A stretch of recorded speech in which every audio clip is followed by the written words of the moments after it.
You're very welcome. You're on to the Polity on KAFTAN television, reaching you from our studios in the Federal Capital Territory of Abuja.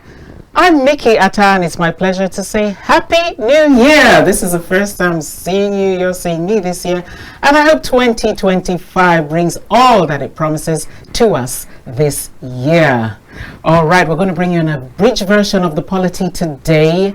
And it's on that note, I think I'll start at the end by really appreciating our technical crew for being able to surmount the technical hurdles we face here to bring you the program. But here we are, we're here for you because the Polity is your program. It's all about you, and at some point on the program you'll see the numbers displayed on the screen, and then you can call in and let us know what you feel about what we say. All right, I think I'll just kick into the two topics we have today, and the first is about the United Nations and Nigeria's performance in the United Nations.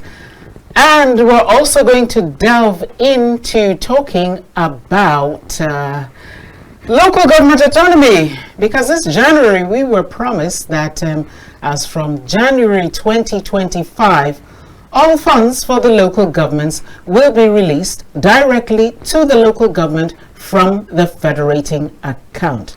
Now, is this money going to guarantee the autonomy, or will there still be some vestiges of attachment to the executive, because the legislative has nothing to do with this argument? Well, I won't be alone to thrash out these two topics. I have an erudite guest here in the studio with me.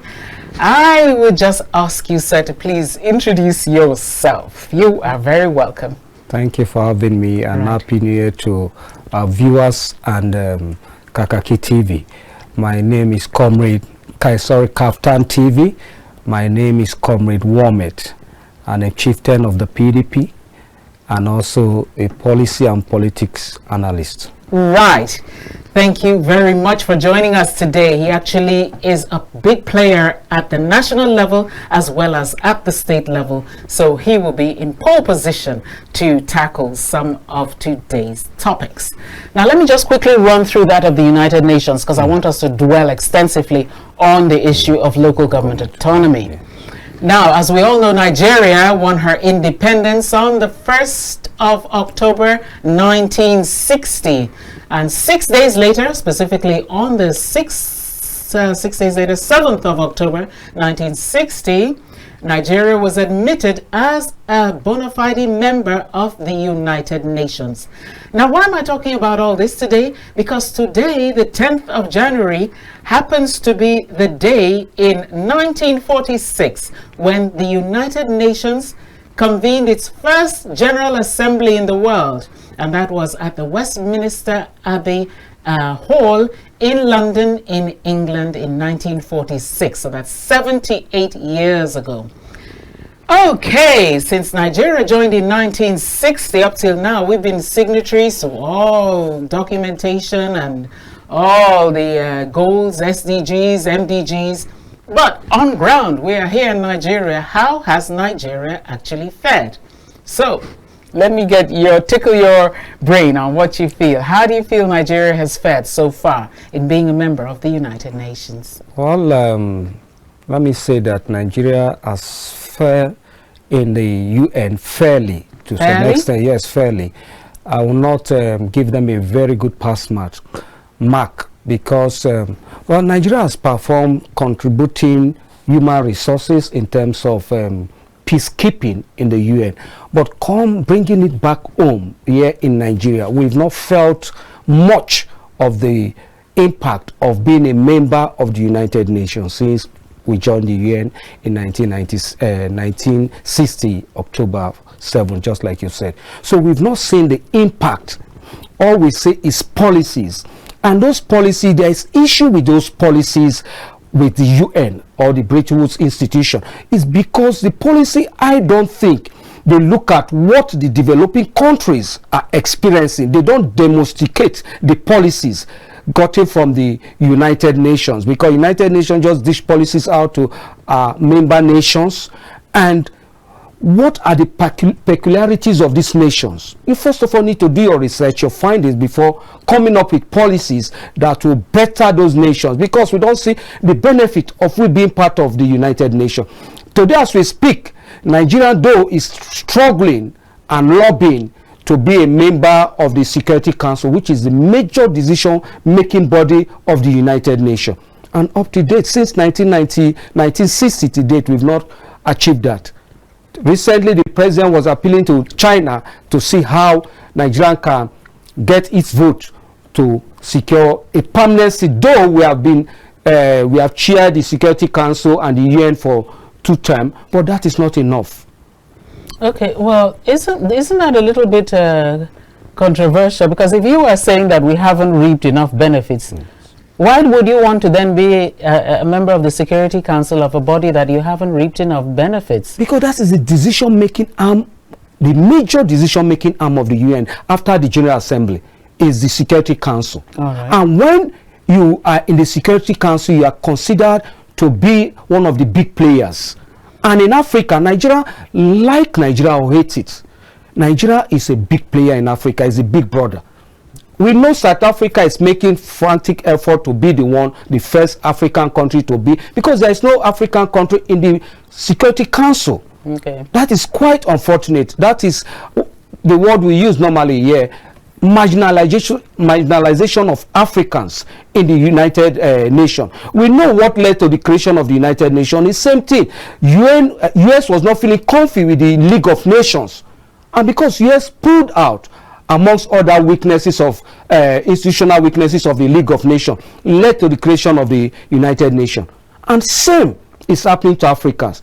But African leaders need to be bold enough to face their counterpart, their Western counterpart, and tell them, no, this is what we want. Otherwise, we withdraw. All right. Yes. Okay, but what I'm wondering now is that a situation where you have the United Nations with so many nationals being members, how can they possibly domesticate for each and every nation? Isn't it the duty of your nation to domesticate it the way you would want it and apply it the way you want it? Would you expect them to come to Nigeria and say, okay, here, maybe in the north, go and do it by Poda, and, the different countries? No, shouldn't it be the responsibility of the nationalities themselves? We have our foreign policy. Right. But the UN have state country offices around different nations. Those offices can do their own independent research outside the country, own research or foreign policy, to juxtapose with whatever the country presents and come up with a policy. Because if you look at most of the policies that are coming in from those UN and British countries, it is not favoring the developing countries. Most of the times it's the developed country it favors. We know about the SDG and so on. They are just policy. What is in the charter that can compel countries to abide by it? Right. That is the major thing. Okay. It's just like the League of Nations. You need that biting force to say this. If you are talking about health, this area we have. Now look at it. Nigeria at the Human Index. Nigeria out of 189 countries in the world, in the member countries, Nigeria is ranked 157. And that tells you that we are not making any progress with the policy. You're not making progress with the policy. No, what about the policies you yourself are making as a country? No, as a country, that's what I'm saying. Because leaders come together to brainstorm how to bring about peace in their own nations and bring about peace by so doing in the world. Right. But looking at what is happening, they'll bring SDG. Look at it. Have you met the SDG? There should be a mechanism in the charter of the UN to ensure that countries, you have to monitor the progress of those policies. What are the extent the countries have gone? Are they doing well? If they are not doing well, you know where to tackle them when you attend your General Assembly. Okay. Yes. Right. Yeah. I'm a big fan of monitoring as well. But for you to say that Nigeria has barely benefited, I want to differ on that. Because you see, let me tell you why. Because you mentioned specifically health. You said, look in the direction of health. Yes. You know that Nigerian families, each family a battalion of children. Yes. Some even go into polygamy. Yes. So a big battalion of a family. The Nigerian government can never, no matter how much oil is pumped out, be able to afford like vaccines for all the hundreds of millions of people that we are.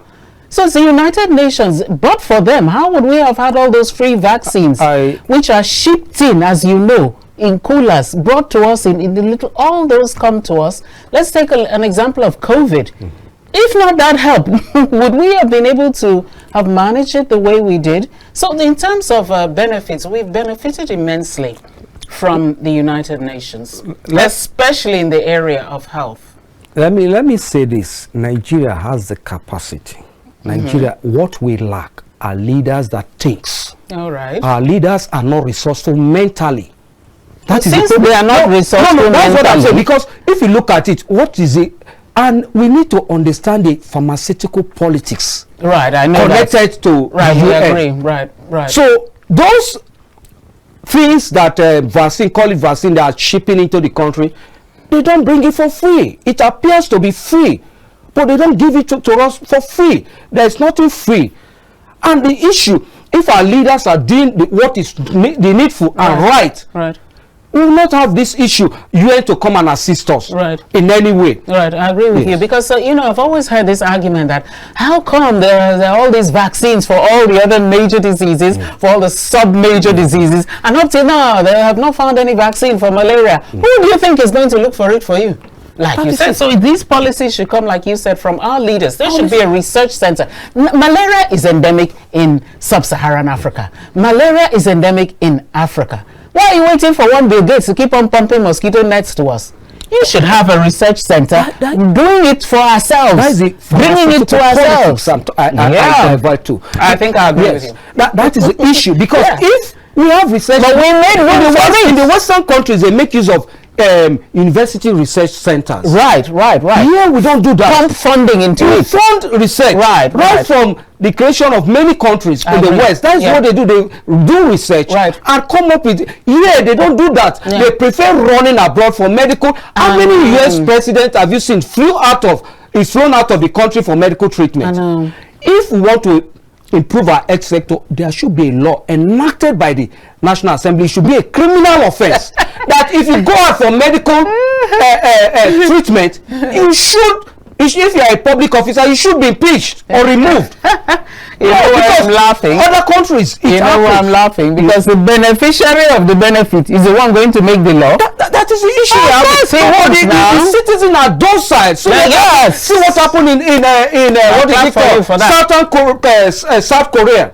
The people said no. The president Mongo, they sat in front of the National Assembly, and the president was impeached. So the citizens are docile. That's it, because if these policies were put in place, if this research had been done like years ago, malaria would have been an issue of the past. I'll tell you, because some of these things are issues of the past with other black countries. Take for instance sickle cell. You hardly see a black person, a sickler, in other black nations, but here, it's still endemic. Leprosy, we used to read about in the Bible that the United Nations has battled for years to eliminate from the surface of the earth. Nigeria is still a problem in leprosy in the world. You understand? And these are things they should be facing, not to all this going abroad every minute. I agree with you on that. And that's why I am a bit, that is what I'm saying, because when a policy does not affect the common citizen, to me it's not beneficial. Because if you look at the years you spent as member of the United Nations, and just oppose that with the development that we have experienced, deriving from, coming from there, you'll see that we have not achieved. I think I tend to agree. Okay, but on that note then, what do you think we should have between now? I think the next meeting will be like middle to the last quarter of the year. Between now and then, what do you think Nigeria needs to do? Let's talk about what Nigeria needs to do. Then I'll ask you what you think the United Nations should do. Yeah, I think the first thing is that in every organization, when you are not in the major decision-making body, then you've lost out. First, Nigerians should make more effort to ensure that they become member of the Security Council, because the Security Council of UN can veto a lot of decision taken by the Assembly. Right. Now, if you're a member of that listen, you have a grounds to push, to lobby your co-member Security Council members and the General Assembly members. So Nigeria should make progress towards that. And we need to review our foreign policy.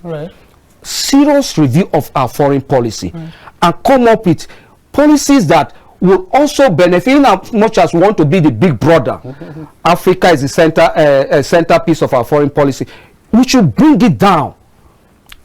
Have our domestic policy. Look at what our domestic policy, translate it into a foreign policy, because that's what most countries do. But in our situation, we just look at our contribution. Look at US. When they go to create for peacekeeping, they make sure that the contract for the reconstruction of those countries are given to their people, companies in their countries. But here, Nigeria will go for peacekeeping, send the strong military personnel we have for peacekeeping, both at UN level, ECOWAS, but they'll come back without anything. No, this is our fault. Yes, that's what I'm saying. That is some of the things Nigeria should negotiate. If we are giving so manpower for peacekeeping, in the reconstruction period, we have companies in our countries that are into different areas. Give this company. That is what US do. Not only US, because somebody told me, because he was interacting with some of these, I've forgotten what they call those companies, World Bank, they call all those institutions.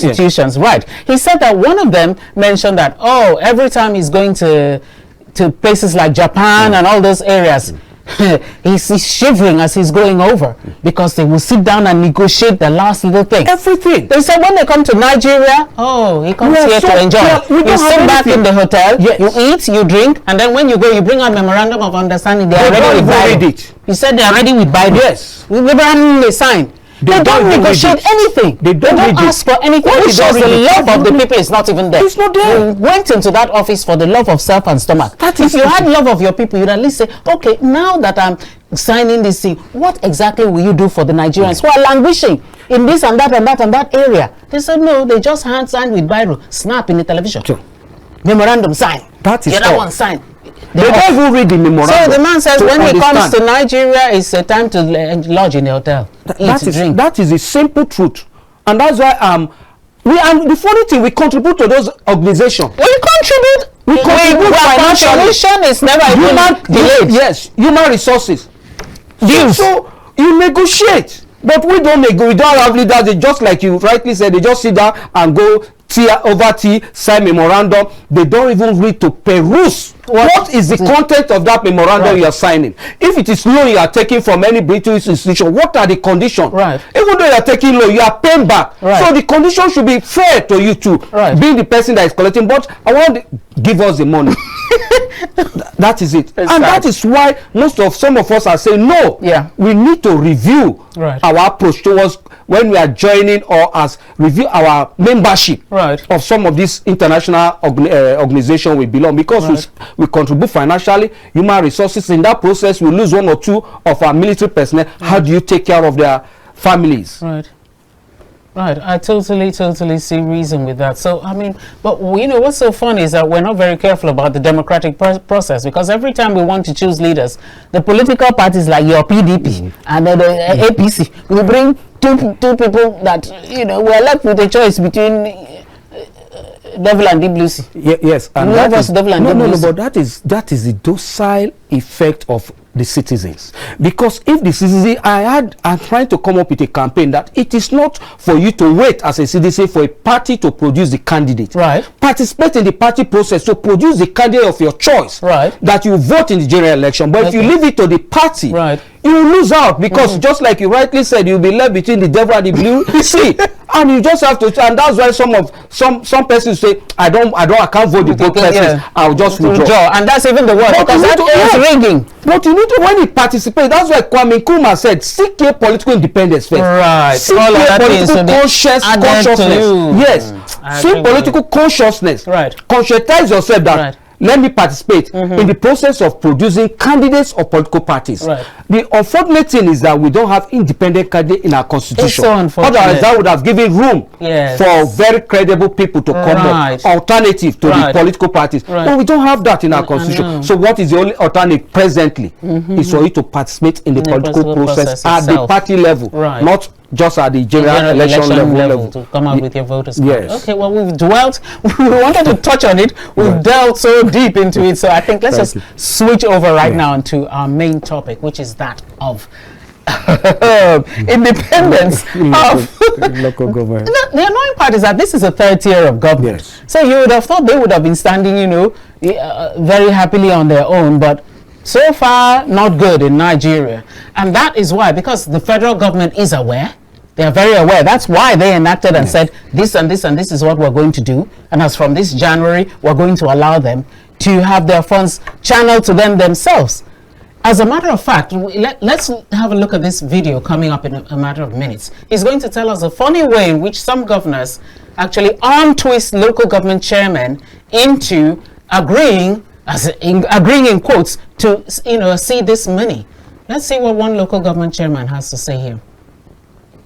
Council chairman, he forced the 23 local government chairmen to bring their letterheads to the former chief of staff, Emeka Woke. They typed letter on our behalf for us to sign. He deducts 20 million from every local government every month. Made us to sign that we, the local government chairman, has agreed to send that money to the state government every month. Can you imagine going as well as to twist them to sign a document that they didn't generate, saying that they have willingly acceded, you know, millions of naira onto the state coffers as already flowing with money, in order for them to channel it into other segments that we don't even know where these monies go to. Now Nigerians are wondering, though. I'm one of those wondering. Okay, now you said we're going to give them the money directly. We still haven't tackled the issue of the CX.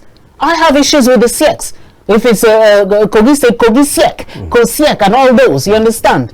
If they, the CX, which are like in the governor's pockets, and he's the person gonna, you know, because if you notice, it's not a surprise then with all the CX, if APC is at the center, APC sweeps all the local government chairmen. How can that be possible? Is that possible? Everybody, the whole local government agreed to just one party. You see that you go to the other sex, it's the same thing. If it's a PDP controlled government, everybody's gonna, you understand? So which means what we already know, the governor handpicks these people. Are they really going to be independent? No, there is no. Thank you very much. Now, the local government, I used to tell people when I discuss with them, I say we don't have 3 arms of government. Let me start from there. We only have one arm and its subsidiaries. I will say that we only have the executive arm. One arm and subsidiaries. Because if they are independent, I'm going to the local government. Right. If the executive, the judiciary is independent from the executive, why is it that when a chief justice of the federation is being appointed, they will first take it to the president? When we have a professional legal body to certify or pick one, they'll nominate 3 candidates to pick one. Right.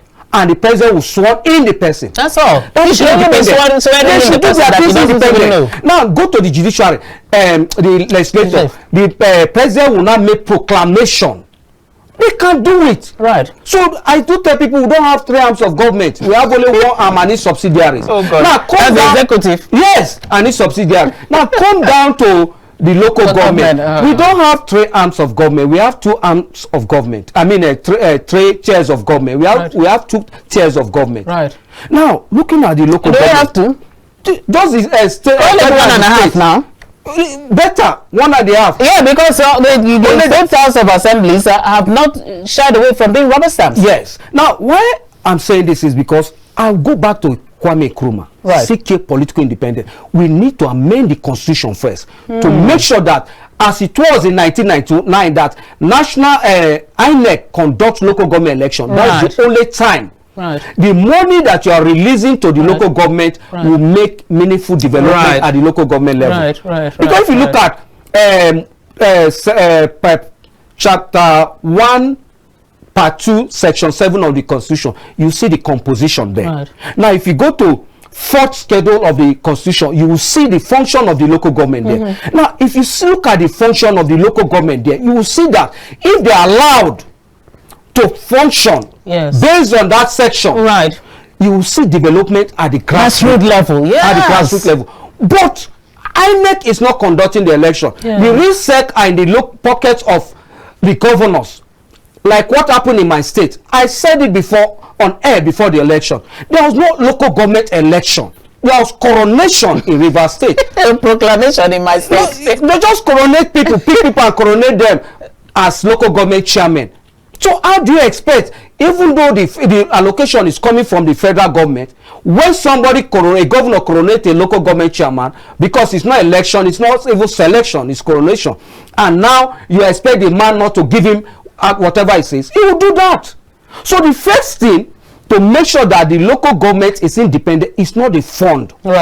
It's the process through which they come in. The local government, the leaders, the chairman, councillors emerge. That is the first thing. Otherwise, we will not get it right, because where we are starting is wrong. Because that's what we are talking about. It's already in the constitution. We don't even need to. It's just that politicians are very crafty and funny. That's why they even went to court. And so it's there in the constitution. The fund should come straight from the federation account to the local government councils. But politicians, since they move to this sec, they use it to control and subjugate the local government, and the local government cannot breathe. But something I find very funny though is, since it was already in the 1999 constitution, since they were able to alter it, why is it proving so difficult then to switch back to the why does it have to now go through an amendment? You have to go through all the houses of assembly, you have to do this, you have to do that. But when you were changing it from what you presented to us, you didn't have to do any of those. Because it favors them. The governors, the governors in Nigeria are so powerful. The governors control most of the National Assembly members. There are policies that will not favor governors. They will call the assembly members at the national level, don't support this. Don't support. Have you not seen an assembly member, a state assembly, voting against independence for itself? Absolutely. They were going to say dragged it back to this level. But they were doing the bidding of the so-called executive governors. So that is the major issue. That has made the local government to produce people that cannot make use of their head to think and see how they can make. Now just imagine a local government chairman in my state appointing 110 or so aides to do what? That shows that you don't have capacity to be a local, specifically the local government chairman in Rivers State. That shows that you don't have capacity to be the chairman. It's better they should give him a ward chairman, not local government chairman. And if you have that money, why not come up, look at the various community? I know I'm from there. You can look at a community that is producing cassava. Why not set up a cottage, gari processing, a cottage industry in a community and get people employed? Than appointing, you see that it makes leaders not to think. That's why my local government chairman came up in the Asaito local government chairman says he's doing empowerment.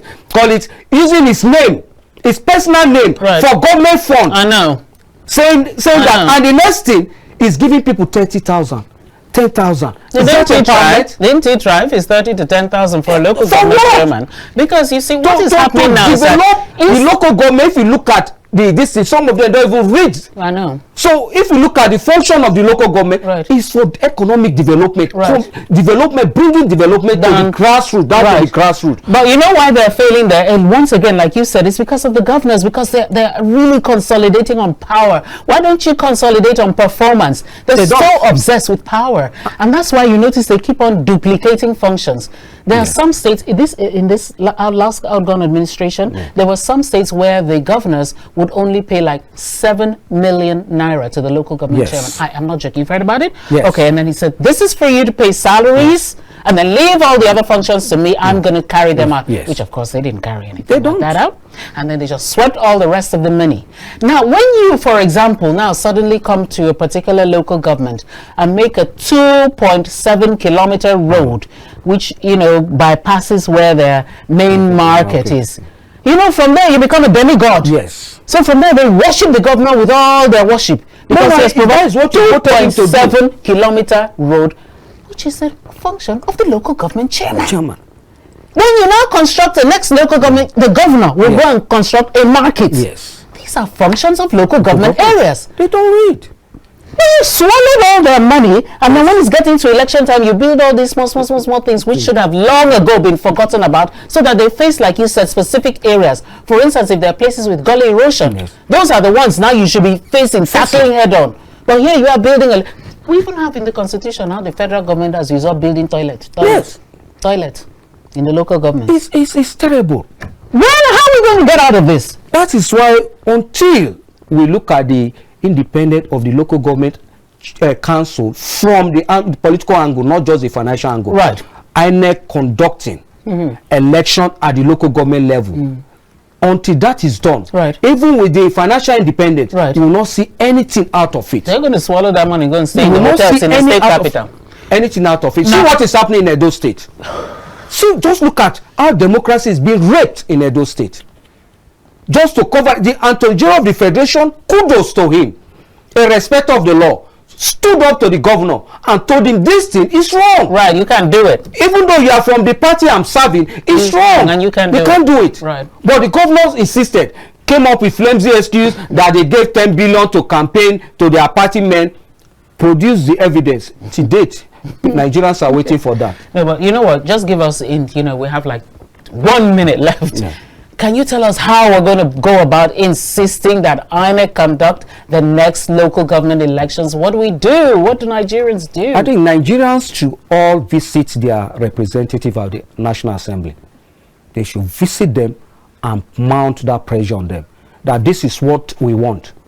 Visit their state assembly. If the bill comes to this assembly, this is what we want. If you don't do this, it will affect your 2027 election. That is the only thing politicians are afraid of. So by the time you tell them that and you are serious about it, they will do it. And INEC will continue to conduct the election.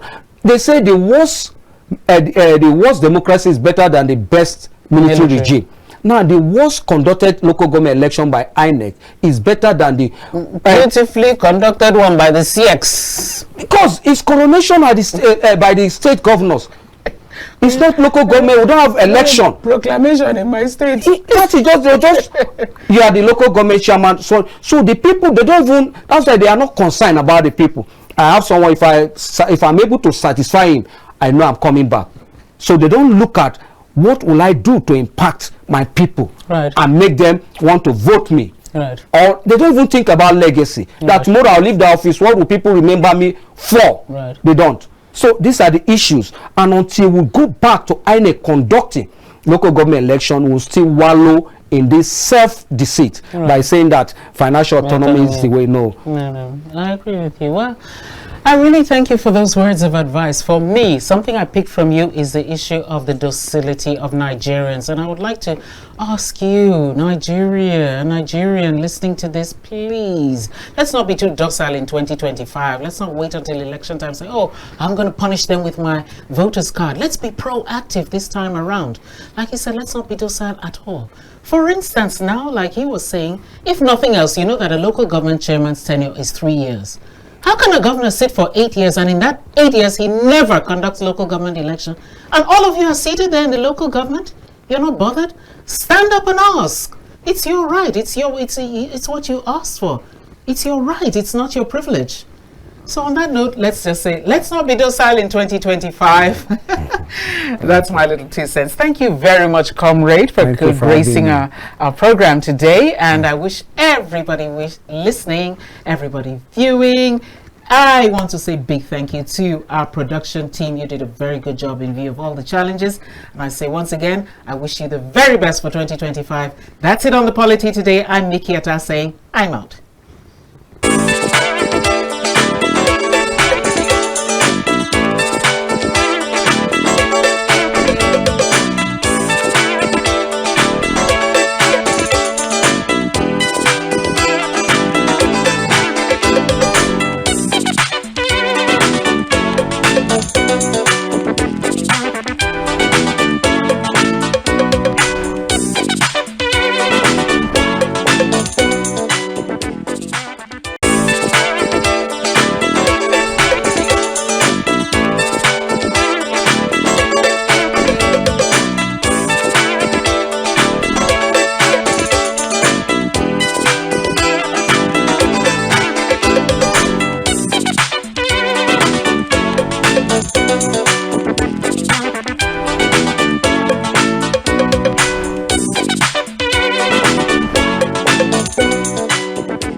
been given a grace of a couple more minutes to do the program, so I'm very, very pleased to welcome you back. I'm glad you're still there with us on KAFTAN Television and on the Polity today. So we have a couple more minutes, and this time around I want the program to be interactive, as Mr. Macaulay, your regular host, usually says. So what will happen? You will see some numbers on the screen, and all you do is hit your telephone line. We'll be here to take your calls. Yeah, those are the numbers right up. So we'll be right here to take your calls, and I want you, please, interact on any of the two topics we have mentioned today. That is Nigeria so far at the United Nations, so far, how far? And the second one, what do you really think about local government autonomy in the country today, especially since the federal government has announced by fiat from the Supreme Court that starting from January 2025, which we are in right now, the January 25 allocation and onwards from the FAC will be remitted directly to the 774 local government areas of Nigeria, and will be appropriated directly by the local government chairman and no more by the state joint committees, and dispensed at the let me say at the goodwill of the governors. So let me hear what you have to say on that. In the meantime, let me continue to pick your brain, since you are still here with me in the studio, on the issue of local government autonomy, which I think should be our main focus. Okay, now let's even have it that INEC, right, is still even able to conduct the elections. Do you think that will give us a wider spread? Because like they said, in 1999, we actually had a wider spread at the local government area. Opposition parties were able to field local government chairmen. So do you think that can still be repeated in 227? I believe that is the way forward if we want a third tier of government. If we want a third tier of government, that is the way forward. Because the financial independence, yes, good, but that should have come after the political independence, let's say. So when INEC was conducting an election, you can see in a state, different political party, it based on performance, based on popularity of a political party. Right. But today, it's based on your loyalty to your governor, or your godfather loyalty to your governor, that makes you a local government chairman. So when you come on board, what you think is how to appease the gods up there to be able to retain your seat, not to bring development to the people to be able to retain your seat. These are the issues.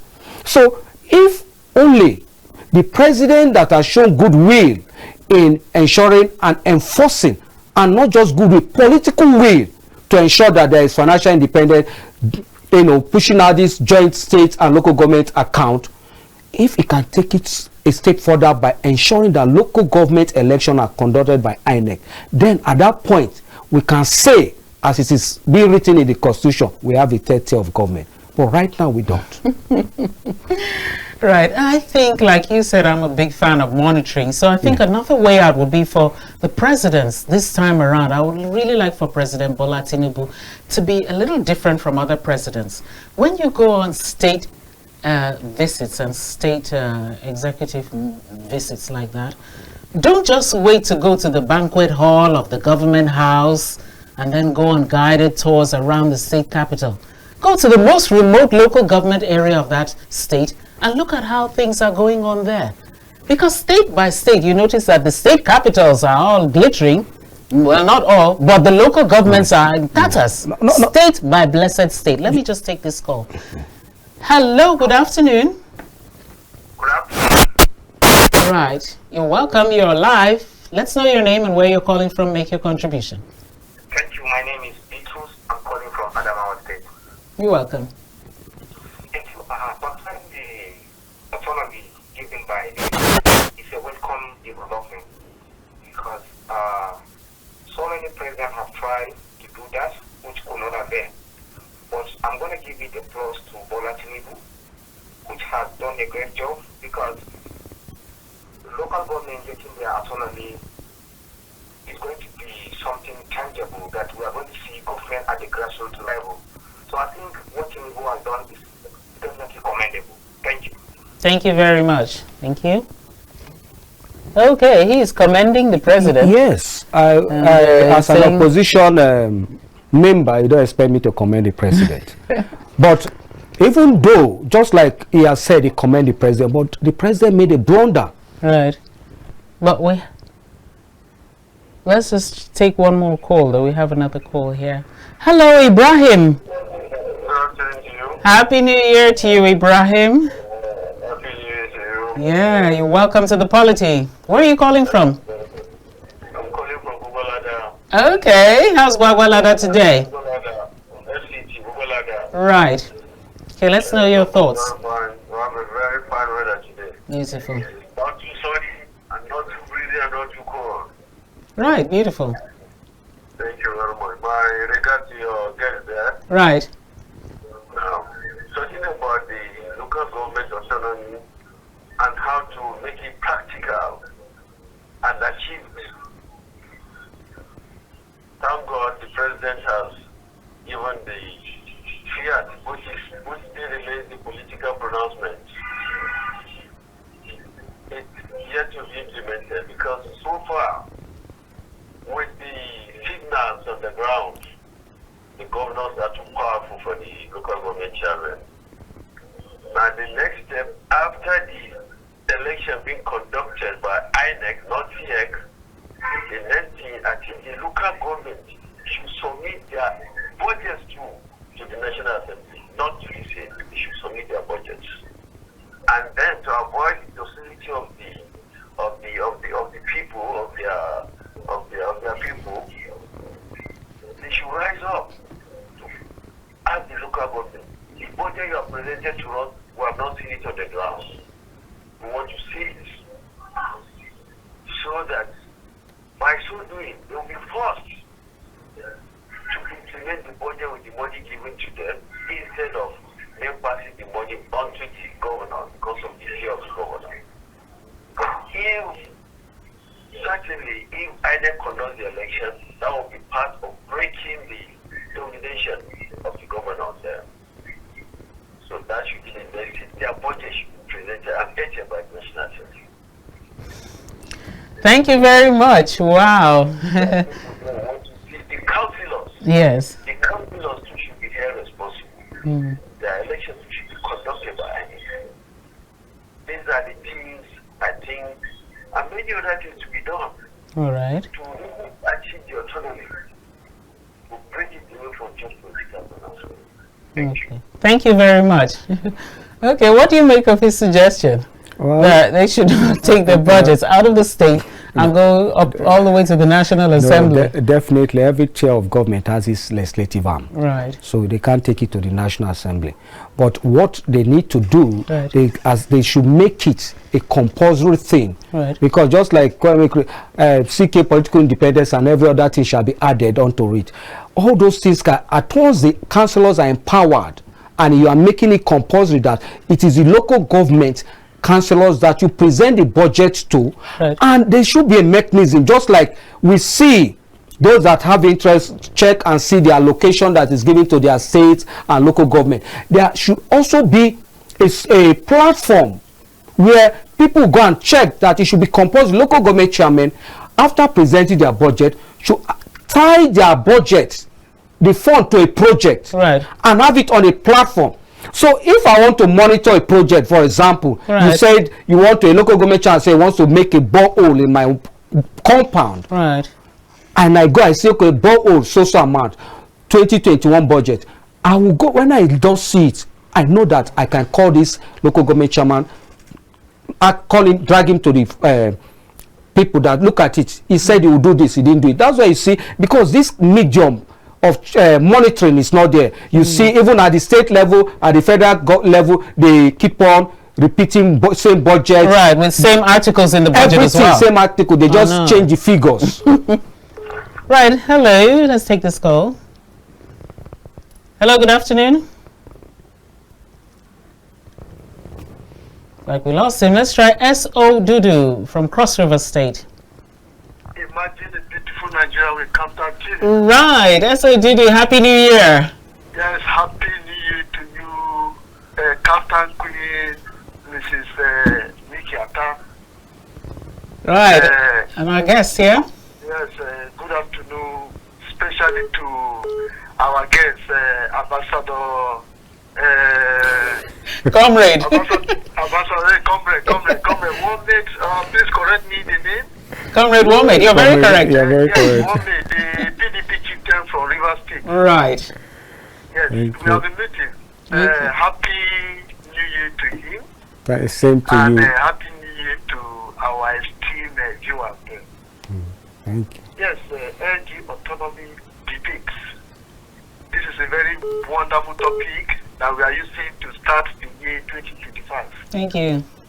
Yes, from all indications, people may be thinking that our guest is a PDP member.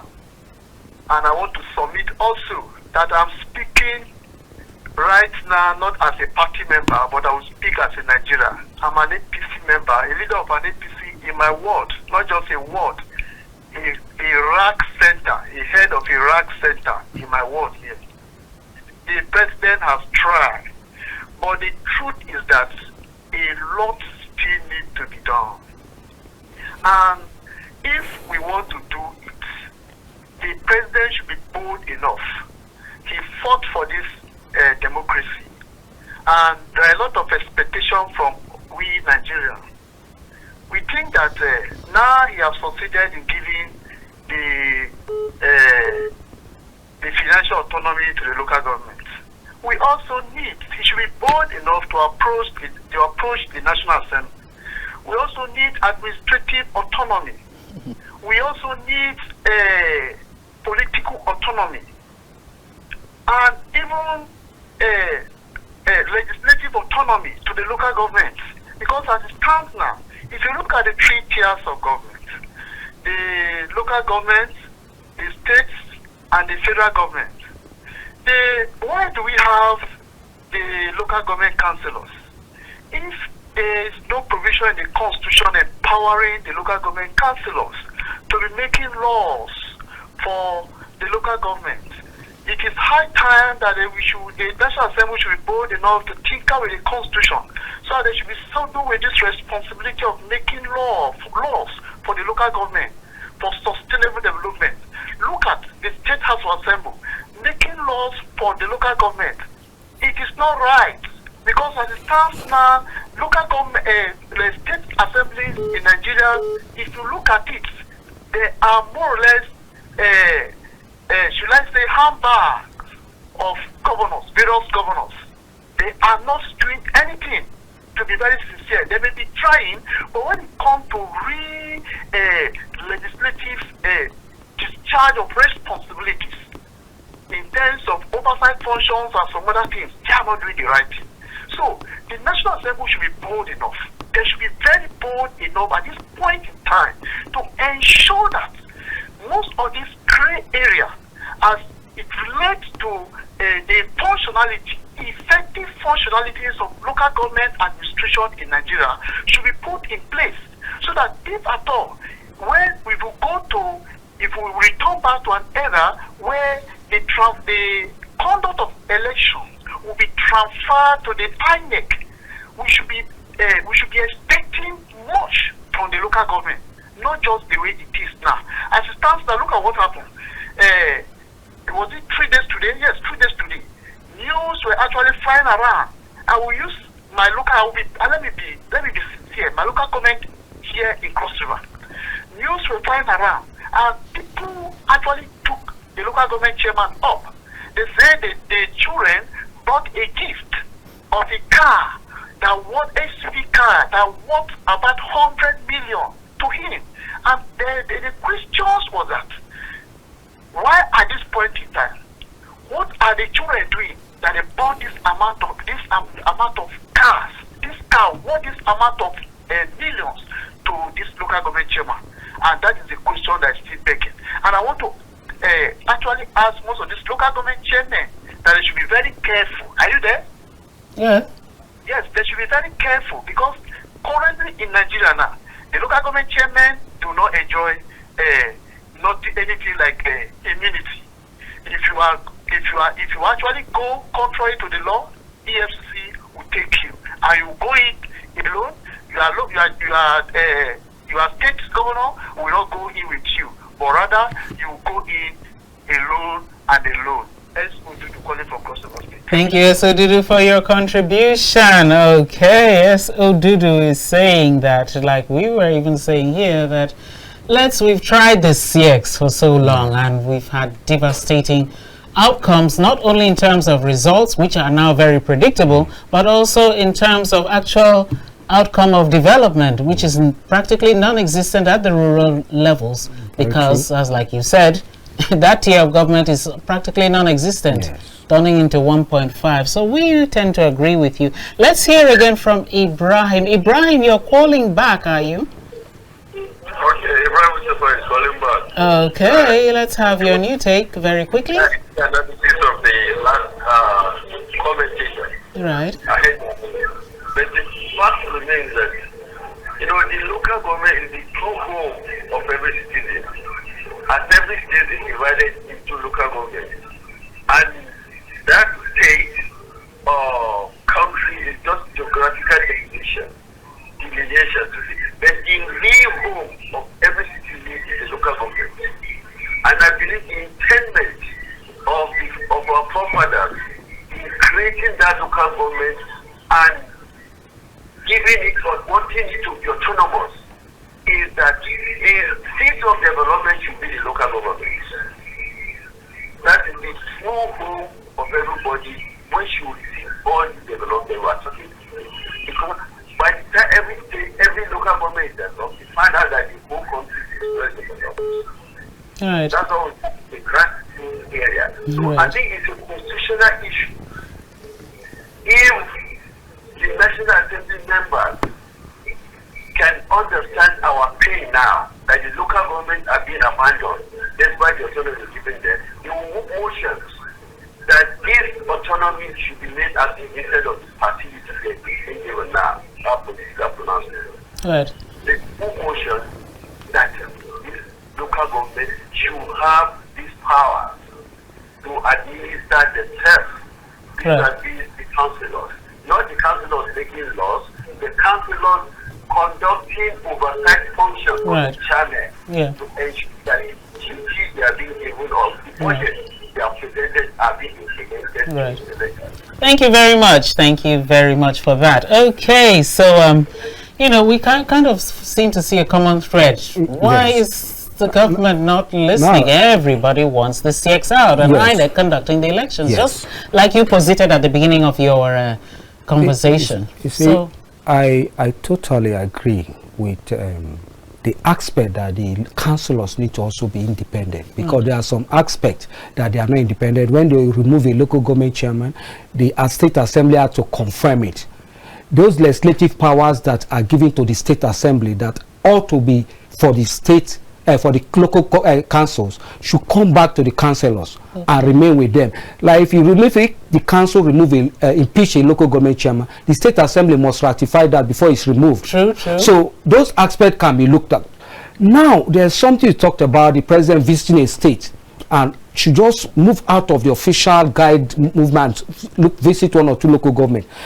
The present DG of DSS is doing that. I have family, friends, and people. They say he's going on a state visit to a particular state. As he arrives there, he will just tell the state director, take me to so local government. As I'm talking with you today, at every local government, if he gets there by 8 o'clock, you are not there. So you'll be punished. So everybody don't know when he will come. They call him spirit from what we hear. So you can just visit your state. You will not go to the state office. You just go to the local government. So everybody report at the office on time. Right. You will see that discipline and professionalism from the DSS DG. He has started it, and you see that the thing is trickling down. Right. Now the president made one statement. Let me just tell Esododo. When the governors paid him a New Year or Christmas visit, the president said, I'm not trying to remove whatever from your hand. No, you have taken a good position and decision by ensuring that the local government are independent. Meanwhile, it's in the constitution, but you have given it a voice and enforce it. That is okay. That is commendable. But You don't have to go because they visit you and tell them that they should not be panic, what you are doing, not that, and start to act as if you want to retract from the decision or the progress you have made as regard the local government autonomy. And that is why some of us are still looking at the president until we see that that is implemented, one, and also to ensure that there is proper, is not trying to support or massage the ego of the governors, to ensure that INEC, by just the same way it sent a bill, this tax bill, it should also send a bill for INEC to conduct local government. There should be constitutional review for INEC to conduct local government elections. As it was in the beginning. In the beginning. And some of those powers that were being put in the hand of the state assembly, bring it to the councillors. Right. So the local government can be independent. At that point, you can hold a local government chairman accountable. Today, you cannot hold them accountable. Right. Because they are not accountable to the people. Right. They are accountable to the governors. But you and see, that is what is affecting the transparency at the local government level. Yeah, this is no transparency. No, there is no single transparency at that level. I wanted to ask though, okay, now that it's the law is that the removal has to be ratified by the State House of Assembly, yes. Right? So where do we get the reversal to flow from? Is it going to flow from same State House of Assembly?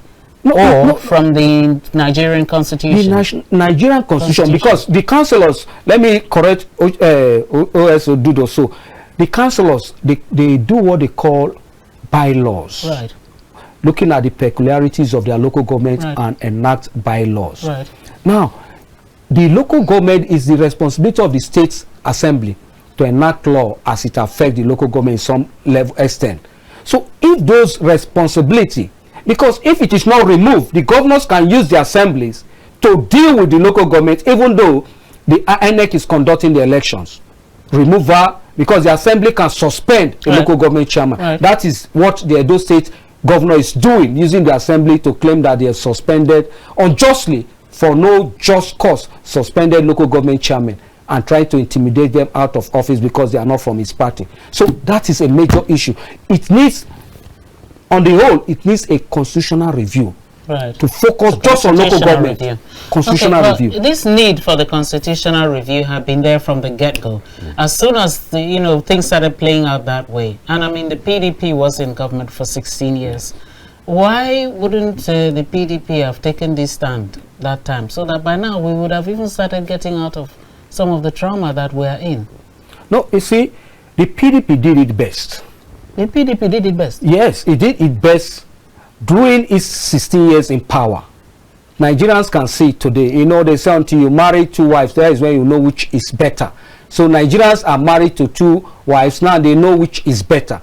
PDP, not that we are perfect, but we are the best political party. And we are, in fact, not just the best, the only political party. The other one are, strange bedfellow coming together, giving themselves a name, or can call it Tea Party. Yeah. But PDP is the only party in Nigeria as we speak today. Wonderful. And we have done very well compared to the APC. No, we're not talking about doing very well and comparing to the APC. We're talking about this, our own subject now. Local government, yeah.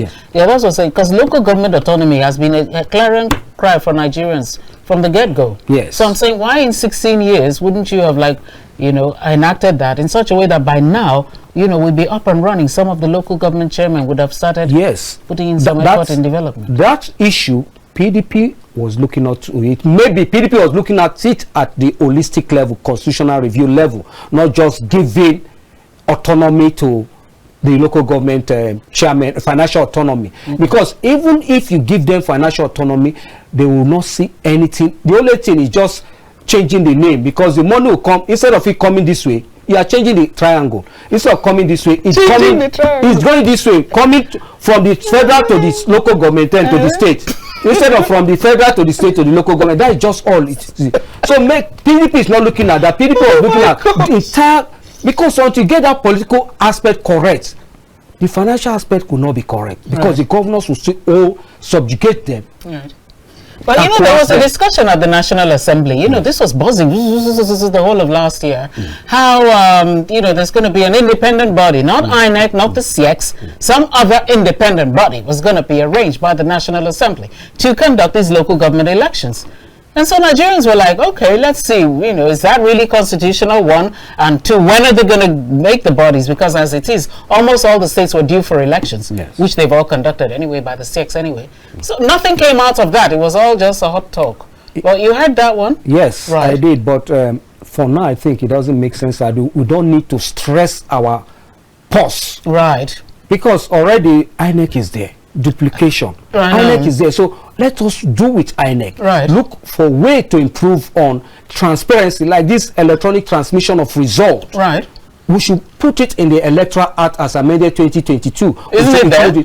No, transmission. It's not there? It's not there. Oh, that's very clever by half. But so it's not there.